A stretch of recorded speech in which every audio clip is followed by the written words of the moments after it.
আমি কাদম্বরী।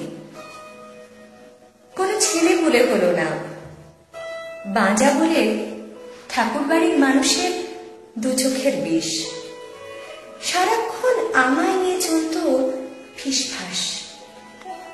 আমার বাবাকে পাঠিয়ে দেওয়া হলো গাজীপুরের জমিদারি দেখতে। বেয়াই মশাই মেয়ের বাড়িতে থাকবে, সেটা আবার হয় নাকি? 9 বছর থেকে একেবারে একা।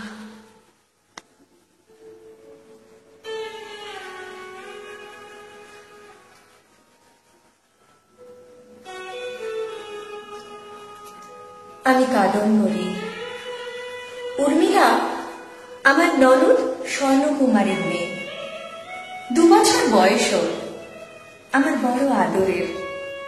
ওকে খাওয়ানো, স্নান করানো, ঘুম পাড়ানো সব করতুম আমি। বাড়ির পিছনের পুরানো লোহার সিঁড়ি দিয়ে পড়ে গেল একদিন। বাঁচল না, চলে গেল চিরতরে। আমার ভালোবাসার প্রাণ পাখিটি চলে গেল। আমি একেবারে একা। যদির উপযুক্ত বউ হতে পারিনি আমি।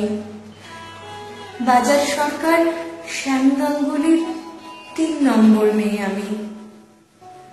শ্বশুরমশাইয়ের ইচ্ছেতে বিয়েটা হয়েছিল। মেজজা, ভাসুর কারোর ভালো লাগেনি আমার। গায়ের রং কালো, জ্যোতির মতো রাজপুত্তরের এই বউ।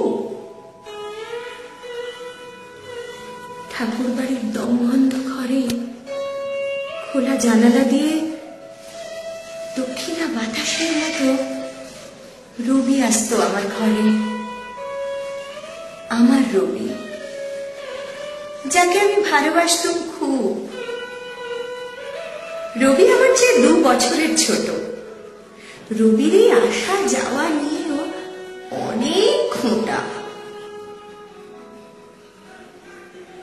আমি কাদম্বরী কবিতা লিখতাম। একা থাকতে থাকতে লিখে ফেলেছিলাম অনেকগুলো কবিতা। রবি তা নিয়ে হাসি ঠাট্টা করত খুব। দুজনে মিলে ঘরের সামনে গড়েছিল নন্দনকানন। রবি বিয়ে হয়ে গেল। আবার আমি একা। অবসাদে ভরে থাকতো মন। বেশ কদিন হলো রবি আর আসে না। নতুন বউ এসেছে যে তার ঘরে। আমাকে সময় দেবার সময় কই তার? আমি কাদম্বরী। একদিন জ্যোতিকে বললুম, আজকের রাতটা আমার কাছে থাকো না। জ্যোতি চলে গেল, শুনলে না আমার কথা। বেঁচে থাকার ইচ্ছেগুলো এক এক করে শেষ হয়ে গেল। এই বিশাল বাড়িতে আমি একেবারে একা।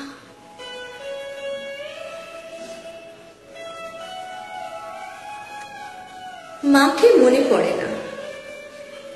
মা থাকলে হয়তো জন্মের তারিখে বিয়ে দিতে না আমায়। আমি তো সত্যিই সুখী হলুম না। চারিদিকটা অন্ধকার, ঘন অন্ধকার। চোখের জল আর কবিতা লেখা। একদিন জ্যোতির পকেট থেকে পেলুম একটা চিঠি।